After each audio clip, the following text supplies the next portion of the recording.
பேச கொடுத்த வாய்ப்பு. துதிப்பேன். ஏசப்பாவோட கை கூடி வரும் வரைக்கும் நம்ம என்ன பண்ணிட்டே இருக்கணும்? துதிச்சுட்டே இருக்கணும். பலவீனத்த பார்த்தோம் அல்லது ஒரு பிரச்சனைய பார்த்தோம் நம்ம என்ன பண்ணிடக்கூடாது? நம்ம துதிக்கிறத விட்டுறக்கூடாது. எதுக்கு துதிக்கிறோம் அப்படின்னு நம்ம வந்து அசால்ட்டா இருந்துடக்கூடாது. அனுதினமும் நம்ம பைபிள் வாசிக்கிற மாதிரி துதிக்கணும். கர்த்தருடைய நாமத்தை சொல்லி சொல்லி சொல்லி சொல்லி நம்ம துதிக்கும் பொழுது ஆண்டவர் நம்முடைய வாழ்க்கையில முடியாத காரியத்தை கூட கைகூடி வர பண்ணுவார். கர்த்தரை நம்ம எப்பொழுதும் என்ன பண்ணிட்டே இருக்கணும்? துதித்துக்கிட்டே இருக்கணும். மெயினான ஹெட்டிங் என்னன்னா, நம்ம கர்த்தரை எப்பொழுதும் என்ன பண்ணிட்டே இருக்கணுமா? துதிச்சுட்டே இருக்கும்போதுதான் நமக்கு சின்ன தேவையா இருக்கட்டும், இல்ல பெரிய தேவைகளா இருக்கட்டும், எதுவா இருந்தாலும் ஆண்டவர் வந்து அதை கைகூடி வர பண்ணுவார். இதுக்கு எக்ஸாம்பிளா நான் ஒரு 3 காரியங்களை சொல்றேன். ஃபர்ஸ்ட் வந்து பவுலும் சீலாவும். பவுலும் சீலாவும் வந்து என்ன பண்ணாங்க? சிறைச்சாலையில போட்ட போதும் என்ன பண்ணாங்க? துதிச்சாங்க. ஜோம் பண்ணல அந்த இடத்துல. அவங்க என்ன பண்ணாங்க? என் கட்டுகள் உடையணும், நான் சிறைச்சாலையில இருந்து வெளியே போகணும், நான் சிறைச்சாலை விட்டு ஓடிடணும் அப்படின்னு வந்து அவங்க என்ன பண்ணல? அவங்களோட பிரச்சனையை சொல்லி சொல்லி சொல்லி சொல்லி என்ன பண்ணல? ஜெபிக்கல. அந்த நேரத்துல அவங்க என்ன பண்ணாங்கன்னா துதிச்சாங்க. இப்ப நமக்கும் நம்ம வாழ்க்கையில நிறைய பிரச்சனைகள் இருக்கும், நிறைய பாடுகள் இருக்கும். ஏன்னா ஆண்டவர் ஏற்றுக்கொண்டாலே சோதனை சகிக்கிற மனுஷன் தான் நம்ம பாக்கியவான் போட்டிருக்கு. சோதனை வந்து வரும். ஆண்டவர் ஏற்றுக்கொண்டா வராதுன்னு சொல்ல முடியாது. வரும். அந்த சோதனையை தாங்கத்தக்க ஆண்டவர் பலனை தருவார். அதுக்குதான் நம்ம பண்ணணும்னா, பவுலும் சீலாவும் என்ன பண்ணாங்க? துதிச்சாங்க. அவங்க துதிக்க துதிக்க துதிக்க அந்த கட்டுகள் என்ன பண்ணப்பட்டது? அங்க இருந்த சிறைச்சாலை கதவுகள் எல்லாம் உடைக்கப்பட்டது. அதனாலதான் நம்மளுடைய வாழ்க்கையிலயும் ஒரு சோர்வு வருதா, ஒரு பிரச்சனை வருதா, அந்த இடத்துல என்ன பண்ணணும்? துதிக்கணும். ஆண்டவரை பாடி பாடி பாடி துதிச்சுட்டே இருக்கணும். எங்க வீட்டுல கூட கேட்பாங்க, நீ என்ன எந்த நேரம் பாட்டு கேட்டுட்டே இருக்க? மெசேஜ் எல்லாம் கேட்க மாட்டியா அப்படின்னு சொல்லி கேட்பாங்க. அப்ப நான் சொல்லுவேன், இல்ல, எனக்கு மெசேஜ் கேட்க பிடிக்கும், கொஞ்சம் கொஞ்சம் தான் கேட்பேன். ஆனாலும் நான் வந்து எனக்கு பாட்டு கேட்கறது ரொம்ப பிடிக்கும். பாட்டு கேட்டுட்டே இருக்க இருக்க நம்மளுடைய வந்து வாழ்க்கையில வந்து அநேக அற்புதங்கள் நடக்கும். நான் நிறைய நேரம் பாட்டு கேட்பேன். அதே போல நானும் அதை என்ன பண்ணுவேன்? பின்னாடியே பாடிட்டே இருப்பேன். என் வாழ்க்கையில கஷ்டம் இல்லைன்னு நான் சொல்லல. கஷ்டம் இருக்கு, பிரச்சனை இருக்கு. ஆனாலும் அதை என்ன பண்றேன்? அந்த பிரச்சனையோ, அந்த பாடுகளையும், அந்த கஷ்டத்தையும் என்ன பண்ணல நானு பார்க்கல. எல்லாருமே கேட்பாங்க எங்க வீட்டுல, எல்லா சோகமும் இருக்கு, சிரிச்சுட்டே இருக்கிற, சந்தோஷமா இருக்கு, உன் ஃபேஸ்ல ஒரு கவலையோ, ஒரு அந்த அதுக்கேற்ற வந்து சூழ்நிலைக்கு ஏற்ற மாதிரியே நீ இல்லையே, எப்படி இப்படி இருக்கு அப்படின்னு சொல்லி கேட்பாங்க. ஒரு சில நேரம் பொறாம கூட படுவாங்க எங்க வீட்டுல. இப்படிலாம் சொல்லுவாங்க. எனக்கு என் ஃபேஸ் முன்னாடியே கேட்பாங்க, நீ இப்படி இவ்வளவு சகிச்சு போற, இப்படி இருக்கிற அப்படின்னு சொல்லி என் உறவுகள் எல்லாம் கேட்டிருக்காங்க என்னை பார்த்தே. ஆனாலும் ஆண்டவர் என்னைய அந்த இடத்துலயும் ஒரு நாள் கூட நானு யாரு முன்னாடியும் என்னோட கஷ்டத்தையோ நான் ஷேர் பண்ணது கிடையாது. அதே போல நான் அவங்க முன்னாடி அழுதது கிடையாது. ஏன் அழுகணும்? எல்லா அழுகையையும் கண்ணீரையும் கர்த்தருடைய பாதத்துல கொட்டினா நமக்கு என்ன கிடைக்கும்? பதில் கிடைக்கும். நம்ம ஆமென், மனுஷன் ஆமென். கொட்டினாலும் நமக்கு என்ன கிடைக்காது? ஒரு பதிலும் கிடைக்காது. அவன் உண்மை. இது வந்து கர்த்தருடைய பாதத்துல நம்ம கொட்டும் போது அவர் துருத்தியில வைத்திருந்து அதற்கேற்ற பலனை ஏசப்பா தான் தர முடியும். மனுஷத்தை கொட்டினா மனுஷன் என்ன செய்வாங்க? ஒண்ணும் செய்ய மாட்டாங்க. ஒரு நாள் ஆறுதலா சொல்லுவாங்க, இது செய்யக்கூடாதுப்பா, சரிப்பா, ஆறுதலா நான் இருக்கேன்ப்பா அப்படின்னு சொல்லுவாங்க. மறுநாள் பார்த்தா மறுநாள் நமக்கு கஷ்டம் இருக்கும். ஆனா அவங்க இருக்க மாட்டாங்க. அந்த மாதிரி இல்லாதது. எனி டைம் எப்பொழுதும் நம்ம கூடவே இருக்கிறவர் கர்த்தர் மாத்திரம்தான். அதே போல 2வது எக்ஸாம்பிள் வந்து தாவீது. தாவீது எல்லாருக்குமே தெரியும். தாவீத பத்தி நான் சொல்லவும் தேவையே இல்ல. எனி டைம் பாத்தீங்கன்னா சிங்கிங் தான். பாத்தீங்கன்னா எல்லா கஷ்டத்திலையும் மரணம் நேரிடுகிற நேரத்துல கூட அவங்க மாமனார் வந்து கொலை செய்யறதுக்கு வகை தேடி சுற்றி திரிகிற நேரங்கள்ல கூட என்ன பண்ணாரு? கர்த்தரை நோக்கிதான் பார்த்தாரு. அதற்கு நிறைய வசனங்கள் சங்கீதத்துல எடுத்து வந்திருக்கேன். நான் ஒன்னொன்னா சொல்றேன். இப்படி தன்னோட பிரச்சனையவே அவர் என்ன பண்ணல? பாத்துக்கிட்டே உட்கார்ந்து இருக்கிறார். எல்லா இடத்துக்கும் போனாரு. எல்லா இடத்துலயும் ஆண்டவர்கிட்ட இருதயத்தை கூட சுத்தப்படுத்துங்கன்னு சொல்லி கேட்டாரு. எல்லா நேரங்கள்லயும் கர்த்தரை நோக்கி பார்த்தாரு. அதே மாதிரிதான் நம்மளும் என்ன பண்ணணும்? எல்லா நேரங்களிலையும் ஒரு சின்ன நேரம் கூட கிடைக்கிற நேரத்துல கூட நமக்கு ஒரு ஒர்க் போறோமா, ஒர்க் போயிட்டு வந்துட்டு நம்ம பாட்டு பாடுறது வந்து எப்பனாலும் பாடலாம். நம்ம கிச்சன்ல நிக்கும்போது பாடலாம். நம்ம துணி துவைக்கும் போது பாடலாம். நம்ம குளிக்கும் போது கூட பாடலாம். ஏன்னா, நமக்கு வாய் இருக்கு. நம்ம வாய் வச்சு துதிச்சுக்கிட்டே இருக்கலாம். அத நம்ம அந்நிய பாஷையில கூட துதிக்கலாம். ஒரு சிலர் சொல்லுவாங்க. அந்நிய பாஷையிலேயே துதிச்சுட்டே இருக்கு இருக்கிறது நல்லது அப்டின்னுவாங்க.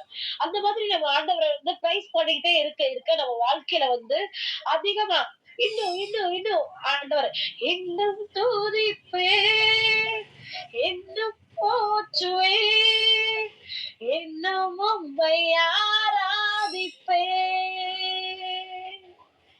இன்னும் துதிப்பேன், இன்னும் போற்றுவேன், இன்னும் உம்மை ஆராதிப்பேன். எக்காலமும் உம்மை துதிப்பேன், எந்நேரமும் நான் போற்றுவேன். எக்காலமும் நான் துதிப்பேன், எந்நேரமும் நான் போற்றுவேன். இன்னும் துதிப்பேன், இன்னும் போற்றுவேன், இன்னும் உம்மை ஆராதிப்பேன். அப்ப நம்ம என்ன பண்ணும்போது, இன்னும் நம்ம துதிக்க நம்ம வாழ்க்கையில நடக்கிற அற்புதங்கள எப்படி நடந்துச்சுன்னே நமக்கே தெரியாது. அந்த அளவுக்கு ஆண்டவர் மாற்றுவார். அதேபோல துதிக்க இன்பம் பெருக்கும். ஃபர்ஸ்ட்டு வாழ்க்கையில கிருபை பெருகுது. ஏன்னா நம்ம வாழ்க்கையில கிருபை இல்லைன்னா நம்ம என்றைக்கோ விழுந்து போயிருப்போம். அவர துதிக்க இன்பம் பெருகும், கிருபை பெருகும். அவன் வாழ்க்கையில அற்புதம் நடக்கும், அதிசயங்கள் நடக்கும். இந்த எல்லா காரியங்களும் கர்த்தர் நம்ம கூட இருக்கும்போதுதான் அந்த காரியங்கள் எல்லாம் என்ன பண்ணும்? கைகூடி வரும். அதுக்கு வந்து சங்கீதம் 9ஆம் அதிகாரம் 1ஆம் வசனம். நம்ம ஒவ்வொரு வசனங்களா பார்த்து அந்த வசனத்துக்கு ஏற்றாற்போல பேசுவோம். சங்கீதம் 9:1. என் முழு இருதயத்தோடும் உம்மை துதிப்பேன், உம்முடைய அதிசயங்களை எல்லாம் விவரிப்பேன். ஆமென். பாத்தீங்களா? இதுல கர்த்தாவே என் முழு இருதயத்தோடு உம்மை துதிப்பேன். உம்முடைய அதிசயங்களை எல்லாம் நம்ம என்ன பண்ணணுமா? விவரிக்கணும். துதிக்கிறதோட விட்டுறவே கூடாது. யாரையாவது கூப்பிட்டு அவன் பாடிட்டே இருந்தாலும் யாராவது கூப்பிட்டு கேட்பாங்க. இது என்ன இத்தனை நேரம் பாடிட்டே இருக்க அப்படின்னு சொல்லி கேட்பாங்க. அந்த இடத்துல போய் நம்ம என்ன சொல்லணும்னா, அவரோட அதிசயத்தை சொல்லணும். விவரிக்க சொல்லியிருக்காரு ஆண்டவரு. அவருடைய நம்ம முழு இதயத்தோட துதிக்கும் போது அவரோட அதிசயங்கள் எல்லாவற்றையும் இன்னொருத்தவங்க சொல்லி நம்ம நம்ம பெருமைக்காக சொல்லல, கர்த்தருடைய மகிமைக்காக சொல்றோம். ஏன்னா கர்த்தர் நம்ம வாழ்க்கையில அவ்வளவு அற்புதங்களை செய்கிறார். ஒவ்வொரு நாளும் ஒவ்வொரு நிமிஷமும் நம்ம நிற்பதும் நிர்மூலமாகாதிருக்கும் அவருடைய சுத்த கிருபைதான். அந்த தேவனை நம்ம முழு இதயத்தோடு துதிக்கணும். நம்ம சும்மா ஏனோதானு பாடல. அவரை நம்ம பாட ஆரம்பிச்சுட்டாலே அவருடைய பிரசன்ஸ் நமக்குள்ள அப்படியே இறங்கி வர்றத நம்மளால உணர முடியும். கண்டிப்பா. அப்படி ஆண்டவருடைய அதிசயங்களை நம்ம எல்லாருக்கும் சொல்லணும். அதே போல நம்ம அடிக்கடி பாடிக்கிட்டே இருக்கிறத பார்த்தா நிறைய பேர் சொல்லுவாங்க, என்னடா இவங்க இப்படி ஓவரா பண்றாங்க அப்படின்னு எல்லாரும் சொல்லதான் செய்வாங்க. அப்ப வந்து நான் மத்தவங்க முன்னாடி நம்ம என்ன பண்ணக்கூடாது? வெட்கப்பட்டு நம்ம துதிக்கிறதையோ, பாடுறதையோ என்ன பண்ணக்கூடாது? விட்டுறக்கூடாது. நான் துதிக்க மாட்டேன் என்று சொல்லவும் கூடாது. எப்பொழுதும் எல்லா நேரங்களிலும் நாம் கர்த்தரை துதிக்க வேண்டும். அது அவங்க சொல்லிட்டாங்கன்றதுக்காக நம்ம என்ன பண்ணிடக்கூடாது? என்னடா அந்த புள்ள எந்த நேரம் கத்திக்கிட்டே கிடக்கு அப்படின்னு சொல்லிட்டு யாராவது நம்மளுக்கு ஒரு கேலி பண்ணாலும் என்ன சொன்னாலும் அந்த இடத்துல நம்ம வந்து அவங்க சொல்றத கேட்டுட்டு மறுபடியும் வந்து கர்த்தரை துதிச்சுட்டே இருக்கணும். அதுதான் முக்கியமானது. அதுக்கப்புறம் 2வது சங்கீதம் 28:7. கர்த்தர் என் பலனும் என் கேடகமுமாய் இருக்கிறார். என் இருதயம் அவரை நம்பி இருந்தது. நான் சகாயம் பெற்றேன். ஆகையால் என் இருதயம் களிகூறுகிறது. என் பாட்டினால் அவரை துதிப்பேன். இதுல எவ்வளவு அழகா சொல்லிருக்காரு பாருங்க. கர்த்தர் நம்ம பலன். எனக்கு காலையில இருந்து பலவீனம் இருந்துச்சு. ஆனா அந்த பலவீனத்தை நான் வந்து பார்க்கவே இல்லை. கர்த்தரை மட்டும் தான் பார்த்தேன். பலவீனத்தை பார்த்து நம்ம வாழ்ந்தோம்னு வச்சுக்கோங்க, ஒண்ணுமே செய்ய முடியாது. பலவீனம் இருக்கும், அதை பார்த்துட்டே இருக்க கூடாது. அதுக்கு ஏற்றது ஏதோ செய்யணுமோ செஞ்சுட்டு கர்த்தரை பார்த்தோம்னா கர்த்தர் தான் நமக்கு கேடகமா இருக்கிறார். அவருடைய என் இருதயம் அவரை நம்பி இருக்குது. அவரை நம்ம நம்பி இருக்கிறோம். அதனால அவர் எல்லாவற்றையும் பார்த்துக் கொள்வார். நான் சகாயம் பெற்றேன். அவர் தான் நமக்கு எல்லா சகாயங்களையும் கொடுக்கிறவரா இருக்கிறார்.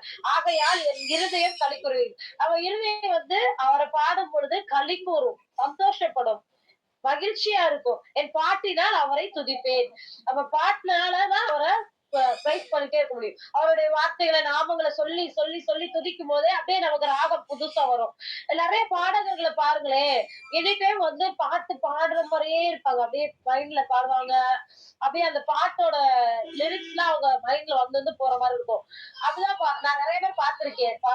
பாட்டு பாடுறவங்க எல்லாம் அவங்களாம் அப்படிதான் நல்லா எனி டைம் பாட்டு கேட்டுட்டே இருப்பாங்க. பிளஸ் அந்த பாட்டை வந்து கேட்க கேட்க அவங்களுக்குள்ள புதிய பாடல்களும் உருவாகும். அதே மாதிரி நம்மளும் உருவாக்குவோம். புதிய புதிய பாடல்களை எழுத ஆண்டவர் நமக்கும் திறமைகளை கொடுத்திருக்கிறார். நம்மளால முடிஞ்ச அளவுக்கு கர்த்தரை பாடி துதிச்சு புது பாடல்களை எழுத கர்த்தர் நமக்கு பலனை கொடுப்பார். ஆமென். அடுத்தது சங்கீதம் 42:5.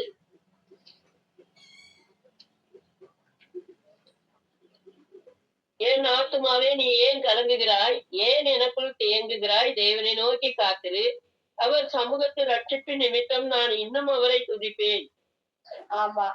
ஏன் ஏன் ஏன் இதுல ஏன் கேக்குறாங்க. நம்ம எல்லாம் ஏன் கலங்கணும்? நம்ம ஏன் எதுக்காக தேங்கணும்? ஏன்னா கர்த்தர் நம்ம கூட இருக்கிறார். தேவனை நோக்கி நம்ம காத்திருக்கும் போது நமக்குரிய எல்லா காரியங்களும் ஆண்டவர் சமூகத்து அவர் வந்து பார்த்துக் கொள்ளுவார்.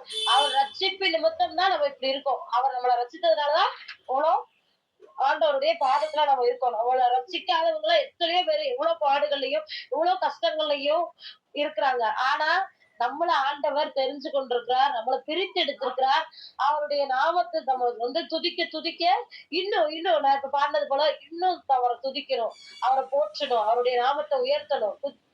செய்யும் போது நம்ம கலங்கவும் தேவையில்ல, நம்ம ஆத்துமா வந்து எதை குறித்தும் தியங்கவும் தேவையில்ல. எல்லாவற்றையும் கர்த்தர் பார்த்துக் கொள்வார். ஆமென். ஹல்லேலூயா. சங்கீதம் 30:12. 30:12. என் தேவனாகிய கர்த்தாவே உம்மை என்றென்றைக்கும் துதிப்பேன். ஒரு நிமிஷம் இல்ல, என்றென்றைக்கும். எப்படி வார்த்தைப்பட்டிருக்கு பாருங்க. அவரை வந்து நம்மளுடைய தேவனாகிய கர்த்தரை நம்ம என்றென்றைக்கும் துதிக்கணும். எல்லா நேரங்கள்லயும் நான் சொன்னது போல எப்பொழுதும் எல்லா நேரங்களிலையும் ஆண்டவர் வந்து நம்மள துதிச்சுட்டே இருக்கணும்.